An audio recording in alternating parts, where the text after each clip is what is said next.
Hi everyone, Paul here. Earlier on today, I was speaking to the Miamisburg developer group all the way over in Ohio. Obviously doing it remotely because of both COVID-19 lockdown and the fact I'm on a different continent. Thankfully, the organizer of the group, Reddy, who invited me along, first of all, thank you to Reddy for having me at the group. It was really pleasurable. Really enjoyed talking to everyone and some great questions from Reddy at the end there. He's given me the recording. It's uploaded here so that hopefully you all can enjoy it. It is a Lightning Web Component tasting menu. Hope you enjoy it, and I'll see you on the next video. Thanks, everyone. Yeah, I think we're good. Cool, thank you. Welcome to this call, everyone. Today we are going to be going through a Lightning Web Components tasting menu, and the idea behind this presentation is just to give you an overview, but to really go through a couple of parts of the Lightning Web Component framework and how that works. So just how all these things fit together. So thank you for having me on this call today. Excited to be able to chat to you all. And yeah, let's kind of go through it. Give me 1 second, just reset the timer. There we go. So bit about me first of all, just so you know who I am. Hopefully you can all see the video and the presentation on screen. My name is Paul Batterson. I am the Chief Operating Officer at Cloud Galacticos, who are a UK-based Salesforce consulting partner. Been going for about 15 years. I'm a 7-time Salesforce MVP. I'm 13 times certified, and I'm also a Salesforce instructor. I've been working with Salesforce for about 11 or so years now. I've also done development of iOS applications, Java server systems, .NET server systems, Node server systems, Ruby server systems. Lots of different stuff. PHP and Perl way back when as well. Even did some VB, although I'm not that proud to admit it. Done a lot of stuff over the years, but mainly focused on Salesforce and Heroku right now. If at the end of this you do decide you'd like to hear more from me, and I would wait until the end of the discussion to decide that, you can find me on Twitter at pbatterson, and that's my personal Twitter handle, where it's mainly Salesforce development stuff and programming and bits around that, and my blog at paulbatterson.com. Again, a mixture of things, but mainly software development and Salesforce. I also run the CloudBytes TV group, so at CloudBytes TV on Twitter, or cloudbytes.tv, or YouTube channel /CloudBytes TV, which I think is where Reddy found me. So it's a YouTube channel dedicated to helping Salesforce admins and developers and architects get better. Find me on any of those if you have any questions afterwards at all. I've got a pretty unique name. I'm pretty easy to find, and love to catch up and chat with people. So with that, let's continue on. So today's menu of the day, the menu du jour, is we're going to start off with a bit of an amuse-bouche, and we're going to discuss what web components are. So what is the web component framework, how that works, and what that means. And that's not just the Lightning Web Component framework, but the standard web component framework that underpins it. We're then going to move on to our appetizer, which is a very simple Lightning Web Component.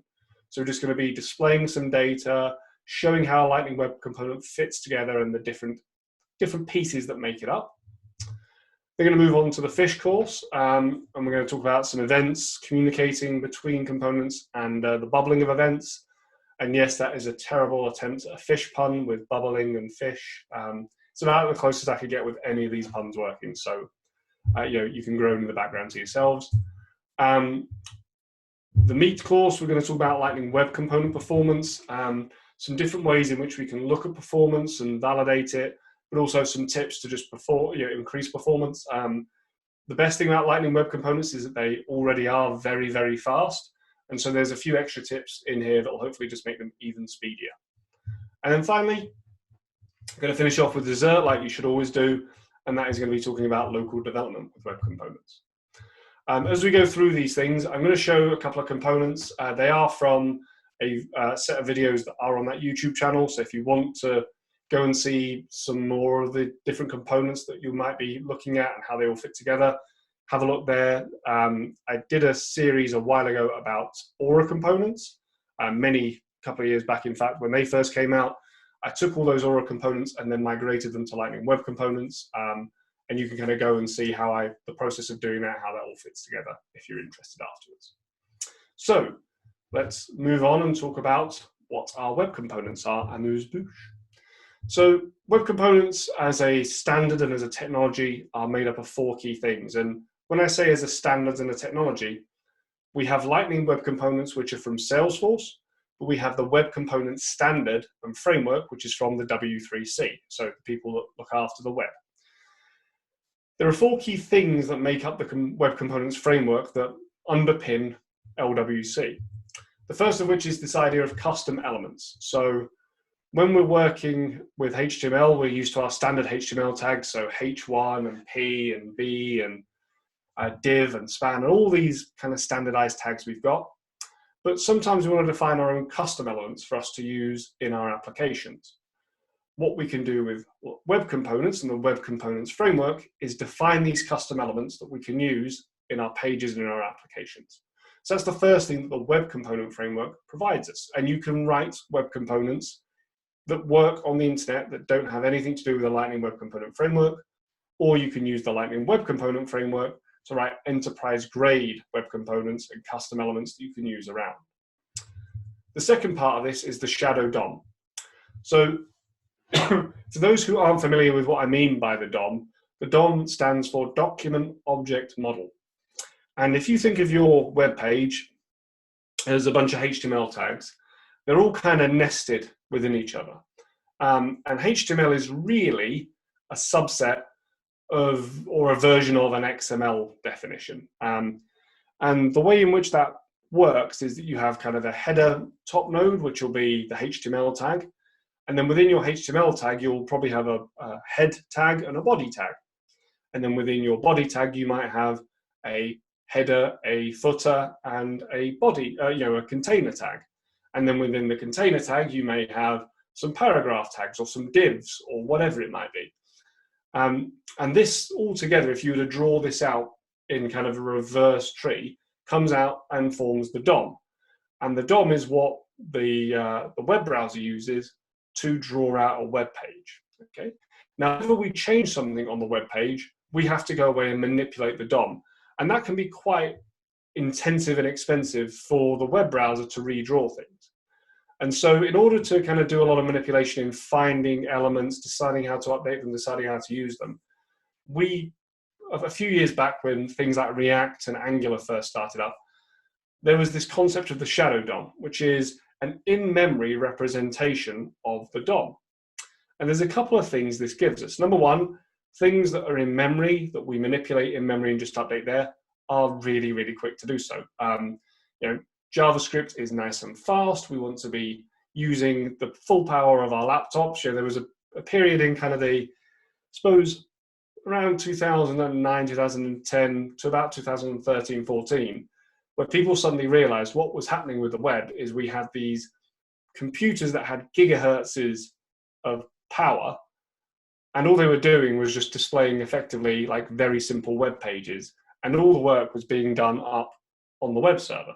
And so client-side applications, single-page applications, really bring that power down and the manipulation of the DOM and the data down onto the client, onto your computer, but the shadow DOM makes that faster.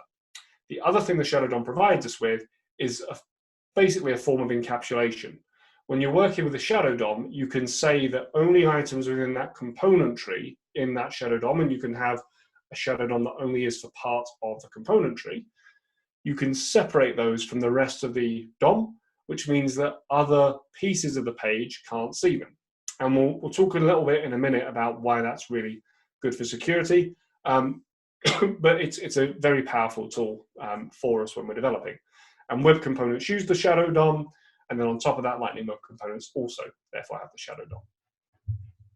The next piece is ES modules. So ES is ECMAScript, and ECMAScript is effectively the official standard script, and JavaScript is really a subset of ECMAScript.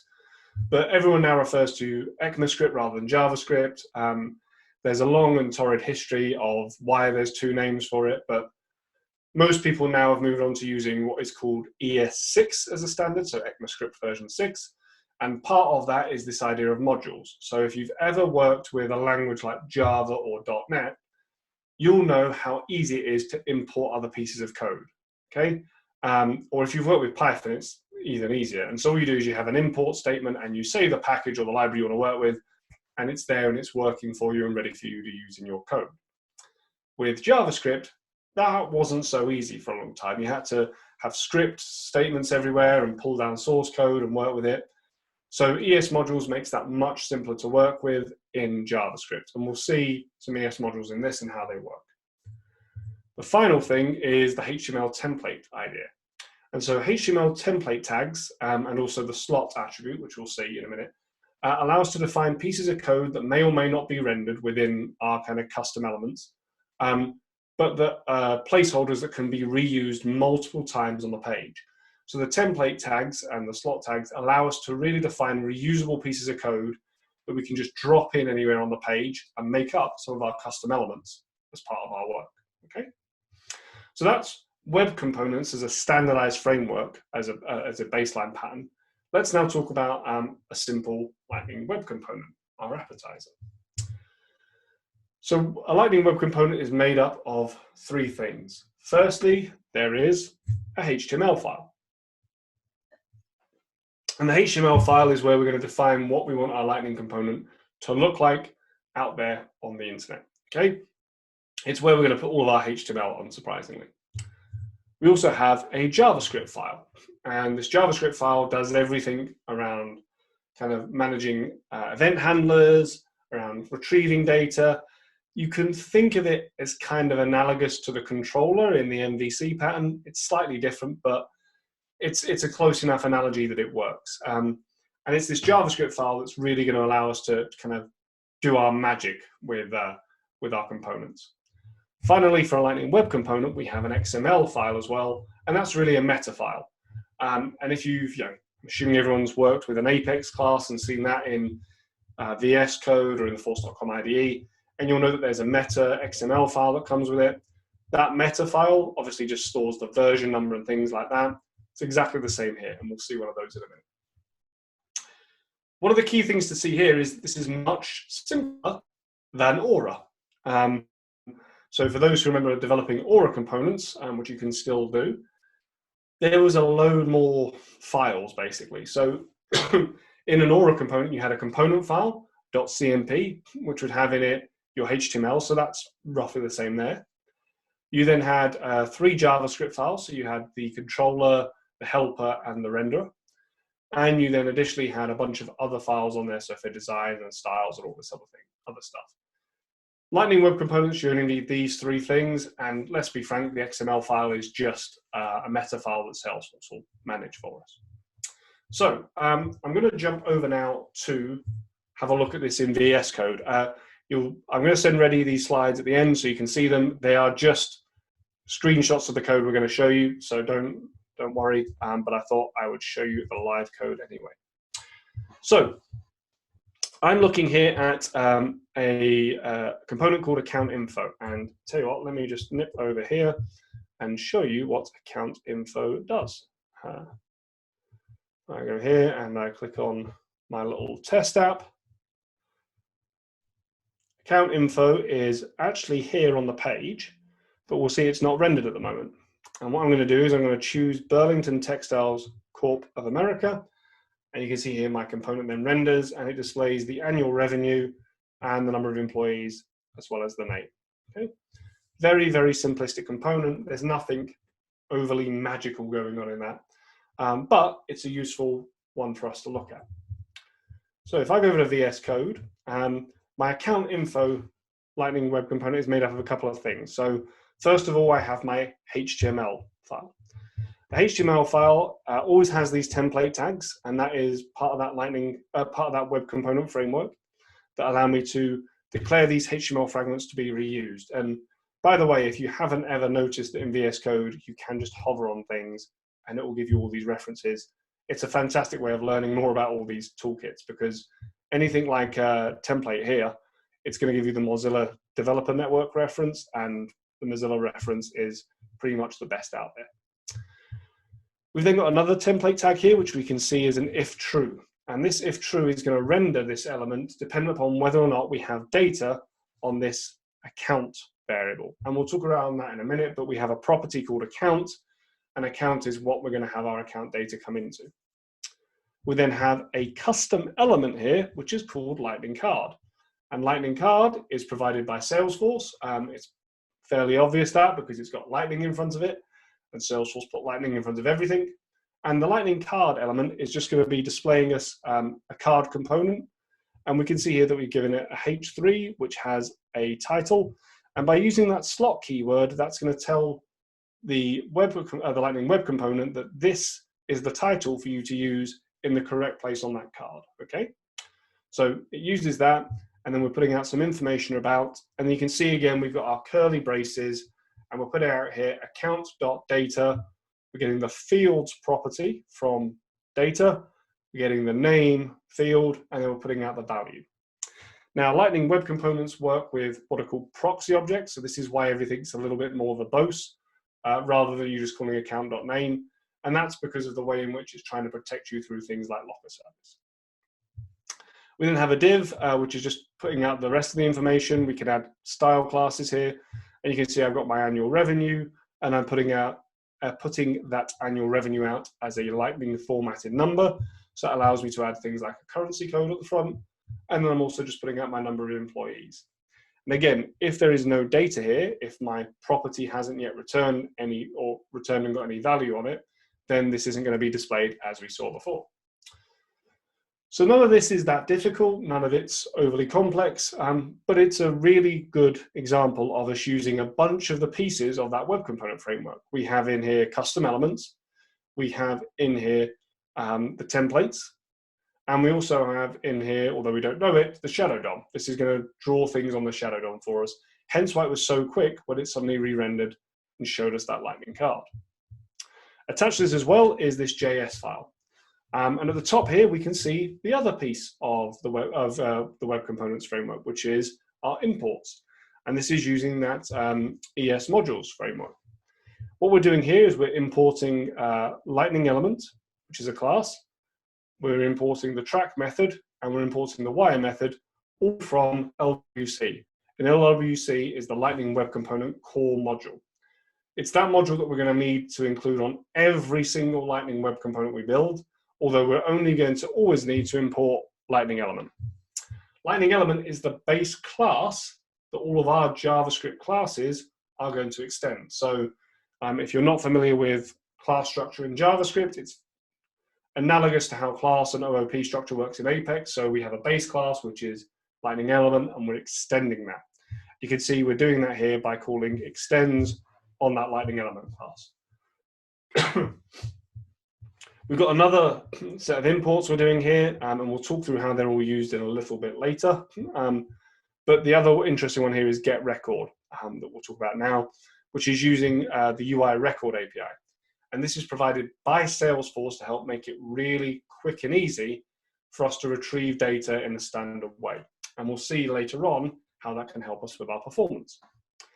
I've got a constant here, which is just an array of field names for me to work with. And then I'm exporting a default class. Now, export default is going to say that this is always the thing that's exported for this class, for this component, sorry.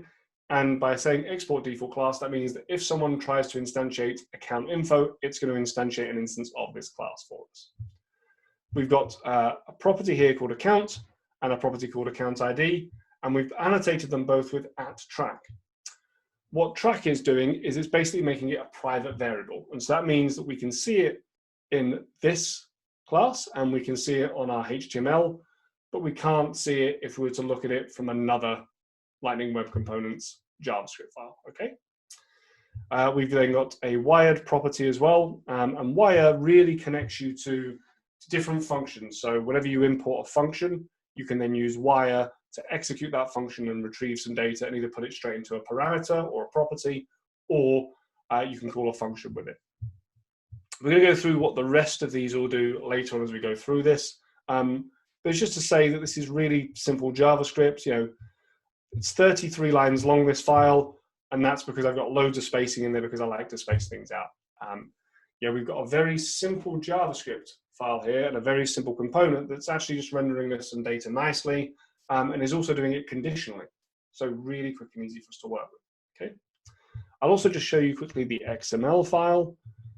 And as you can see, that's just giving me the API version, whether or not it's exposed so it can be used, a master label for it, and then any targets, so Lightning app page. So this web page here, you can see, this is just a Lightning app builder page I've built, and I just dragged the components on for it. Okay. So now that we've seen how a Lightning Web Component works, and we've looked at a very simple example, let's move on and talk about events and how Lightning Web Components communicate with each other and how event bubbling is going to work. So Lightning Web Components are all built in a tree. So when you instantiate some web components, they are in a tree by themselves. And so you have a component, you might have child components of that, and you might have child components of that.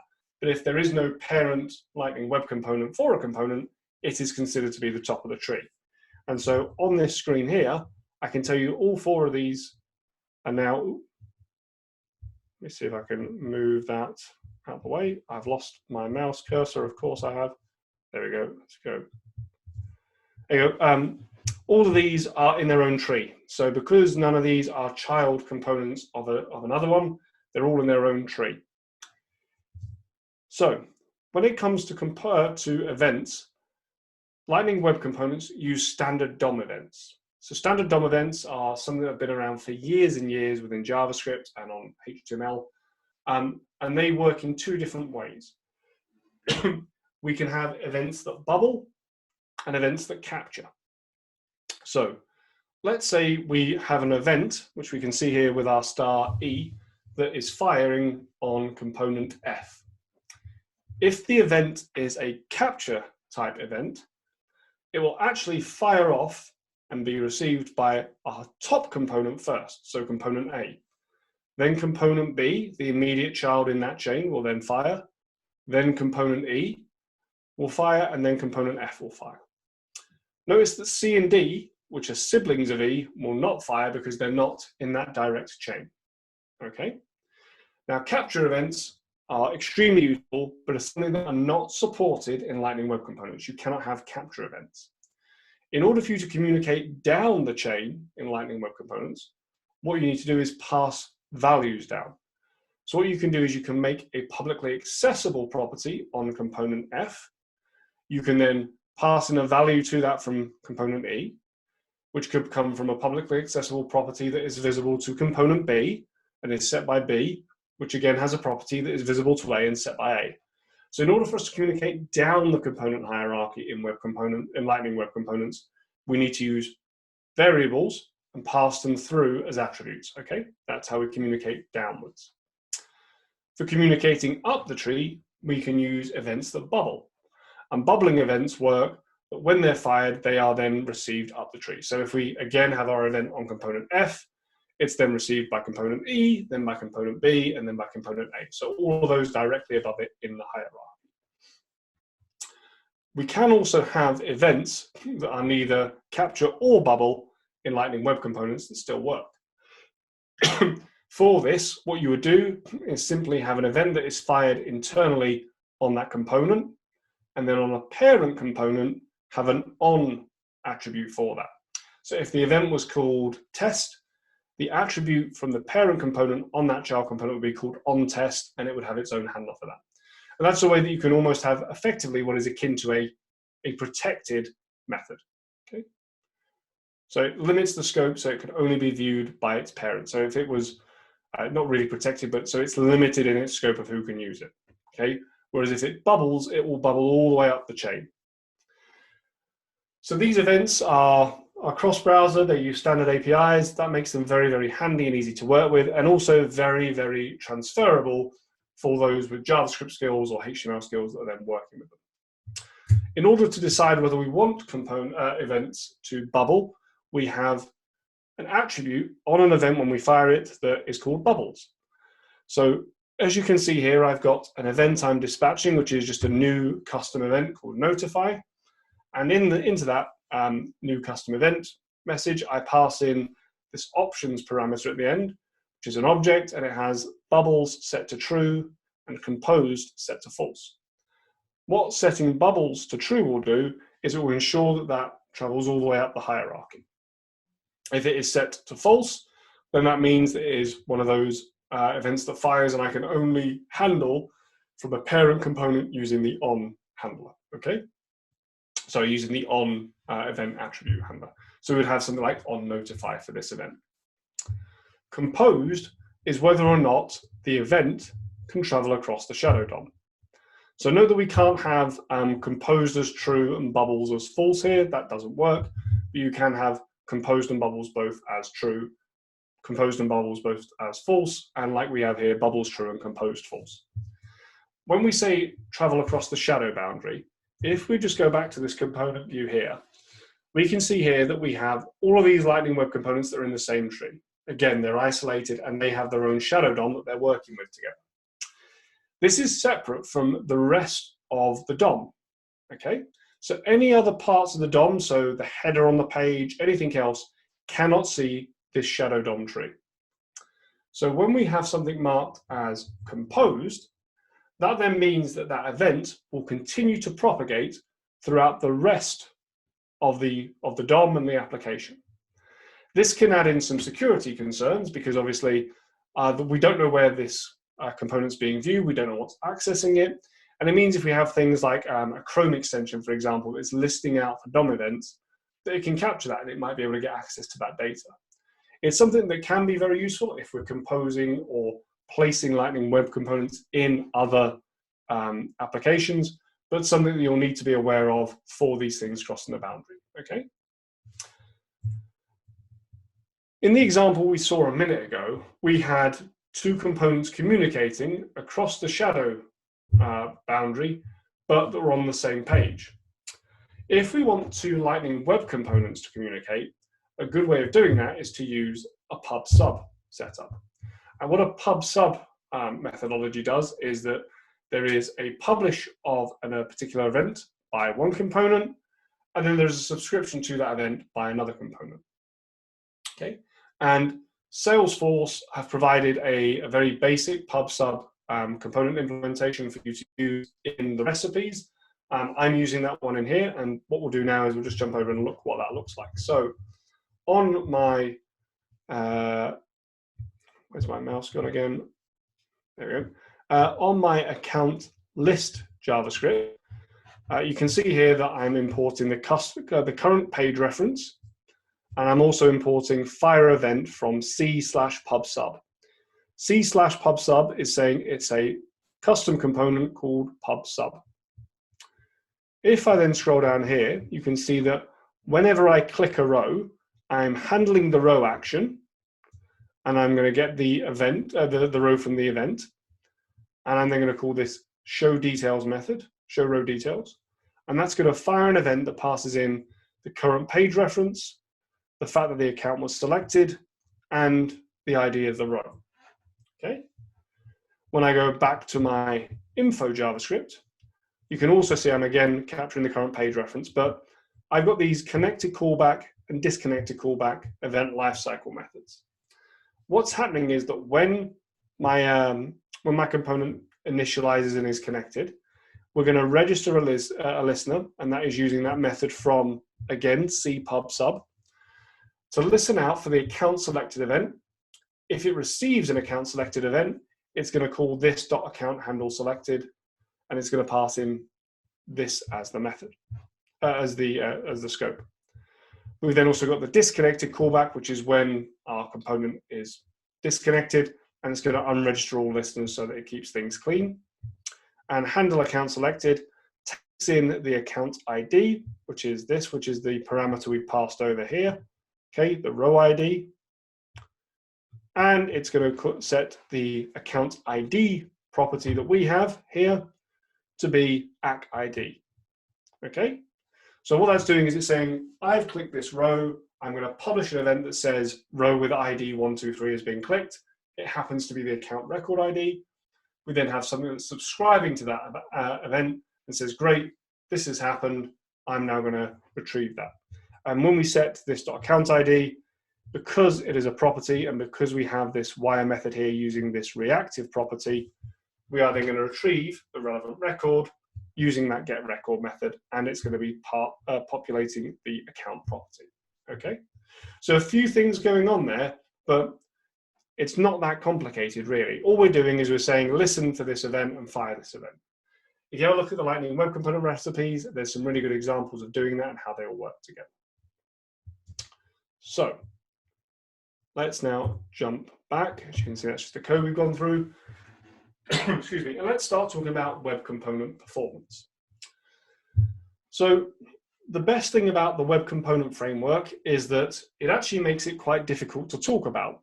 And I say that because when Aura components first came out, I was able to do a lot of different talks, and I was able to hear a lot of different talks from a lot of people and see blogs and things about how you can improve performance and clever ways people have come up with for managing things correctly.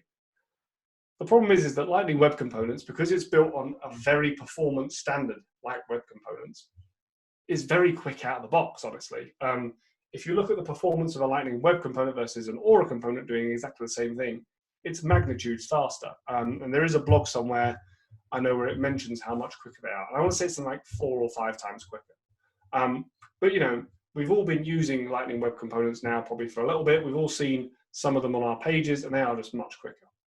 However, we still want to make sure we are doing things in the best way possible, and we can make sure we're improving upon that. So the first thing we need to do is enable debug mode. So Lightning components have their own separate debug mode to the rest of the standard debug logs. What you want to do is, if you are going in to check on performance or to do any debugging on any application anyway, enable debug mode for your user. It is going to slow the page down a little bit because what it's doing is it's decompressing some of the things. So Salesforce works with these proxy objects, as I mentioned earlier on, and so it's going to decompress them and make them much more readable for you. That is going to then mean that they are a bit slower, but it is going to make your debugging a lot easier. So the first thing is to go in and turn that on. The second thing you want to do is be aware that the Chrome developer tools are the best thing for you to use in the world. What you can see here is that you can turn on network filtering, for example, and whenever you're making requests, you can see the data that's coming back inspected. So on the page a minute ago, in fact, on the page we have here, you can see that there is a report component that's just displaying some data from a report and putting it out as a chart. In here, you can see that I've got the return value from this report metadata. So I'm calling an Apex action, it's getting some data, and I can see the return value coming back from that. The Chrome developer tools are going to be really, really useful for you to see what's taking time in your application, where it's slowing itself down. You can use the performance tab to see how long things are taking to paint and draw and try and improve there. But it's going to be a lot of network stuff that's really going to be where data slows you down. And that is one of the reasons why the biggest performance thing you can do on Lightning Web Components is to retrieve data only when you need to and cache it. So wherever possible, lazy load your data. Don't go loading things that you don't need. A perfect example of this is on list views.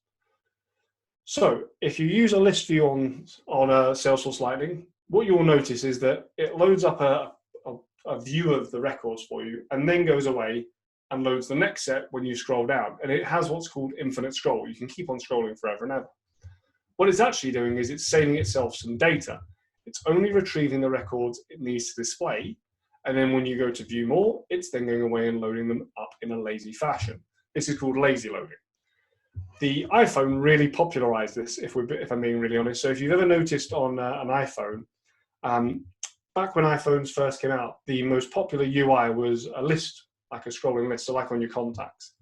And I remember doing a bunch of iOS training, and it must be coming up close to like 7 or 8 years ago now, excuse me.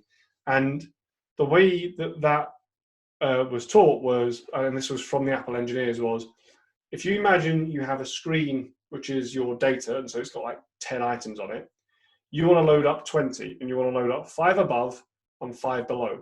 And as soon as you scroll to start viewing the others, you then load the next 5, and then the next 5. And it's a really clever way of ensuring that you can load up data on the fly to retrieve more information, but don't load it all up at once. So lazy load data wherever you can.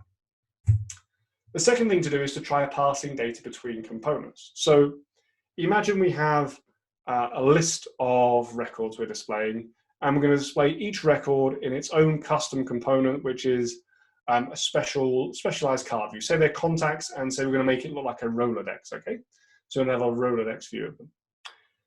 For each one of those child components, rather than going away and retrieving the contact data individually, making another request, what we should do is retrieve all of the contact data in the parent component and then pass that data in to the child component so they can just display it.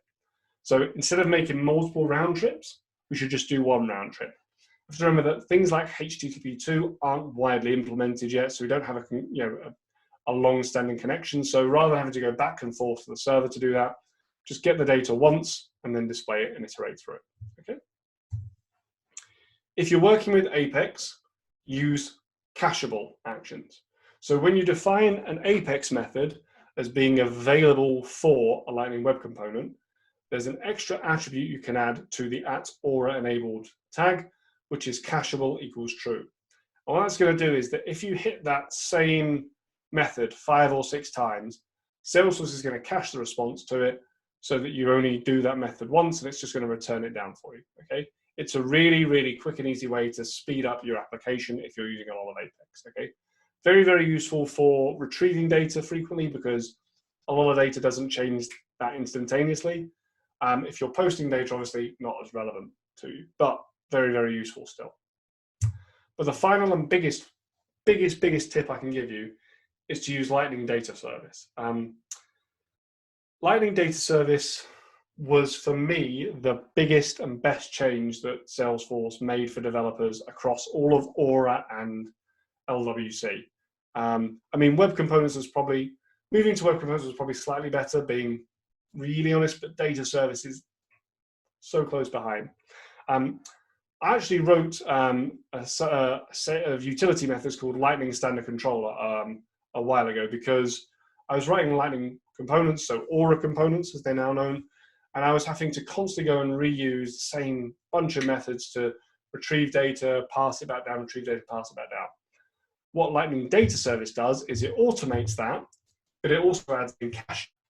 And so if you make the same request multiple times, Salesforce and Lightning Data Service are going to say, you don't need to get different data, here it already is for you. And so a good way of watching this is in this image here, this GIF. So if you watch, and hopefully it will play, yep. What I'm going to do is I'm going to select Burlington Textiles as I've done before, and you can see here that I get a response from the server on my network tab on Chrome DevTools. I then select Express Logistics, and again it goes away and does another query. Notice that the third time I make a request, and so it should just loop through again, when I'm going away and recording Burlington Textiles for the second time, there's no network request, okay? I'm going to make 3 clicks, so this is the second click.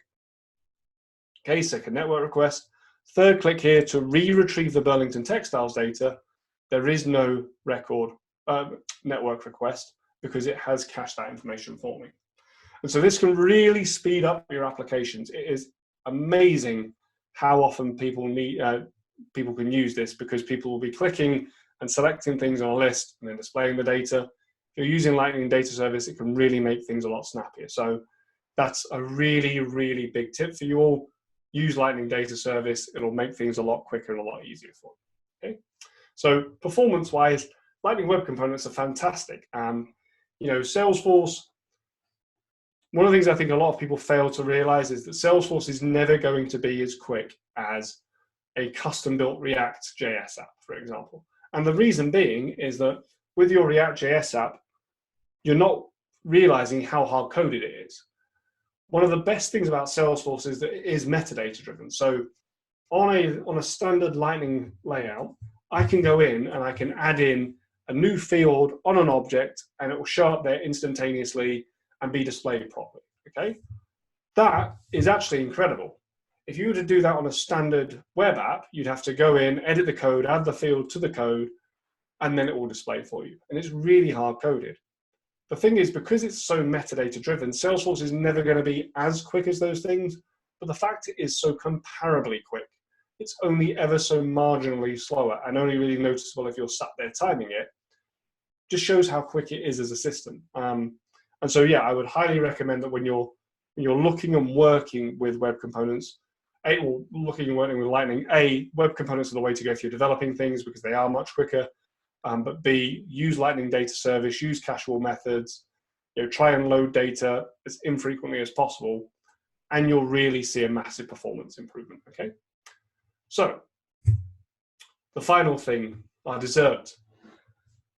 Talking about local development. So, this was something that is still in beta, but is something that I really, really like. So what I'm going to do is I'm going to jump back over to VS Code, and I'm going to show you my export report to JSON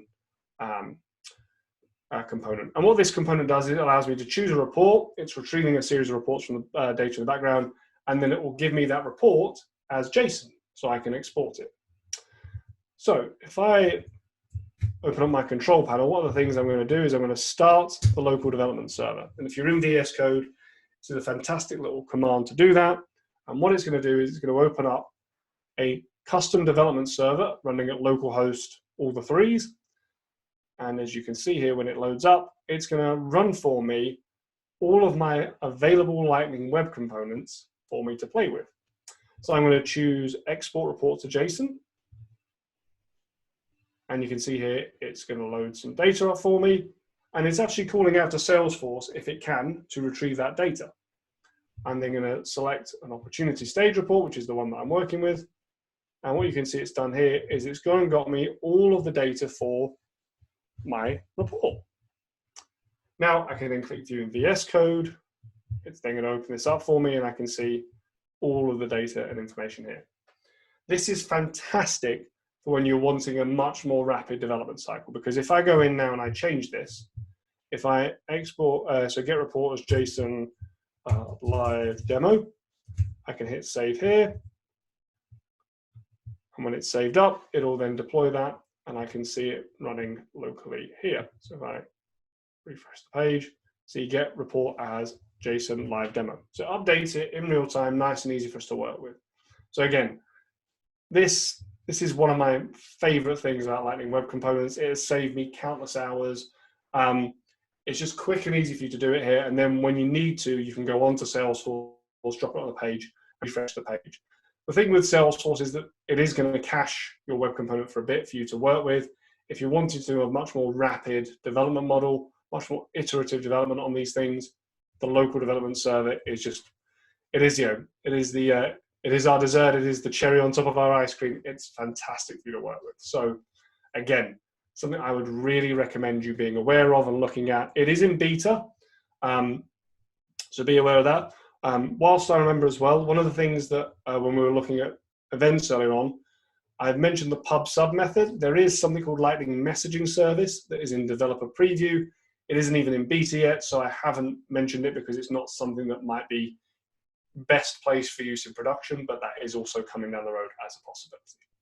So let's switch back and wrap up the presentation. So Lightning Web Components, local development server, fantastic. One of the biggest problems that we've all had as developers with Salesforce is obviously saving and deploying things. I've got deploy on save turned on for my org. I don't have to have that turned on. If I don't have that turned on, it'll just save it locally and then I can refresh the page. Okay, fantastic for you to work with. And you can see there's another example there where it was doing it with the account list. So that's what I wanted to share as part of our tasting menu. I hope that it has been interesting for you, has shown you some perhaps things you weren't aware of or given you some insight as to how the framework works overall. Before I wrap up and throw over to questions, just a couple of quick things. Number one, there is a free event happening soon, the Xforce Data Summit. Go to xforcesummit.com. I'm going to be one of the speakers. I'm talking on AI and ML for normal humans. So it's a bit of a dive through as to how a machine learning algorithm actually works. Under the hood, it's not just a black box. So yeah, if you're interested at xforcesummit.com, and you can sign up, and it is free. So some really good speakers there, and then also me.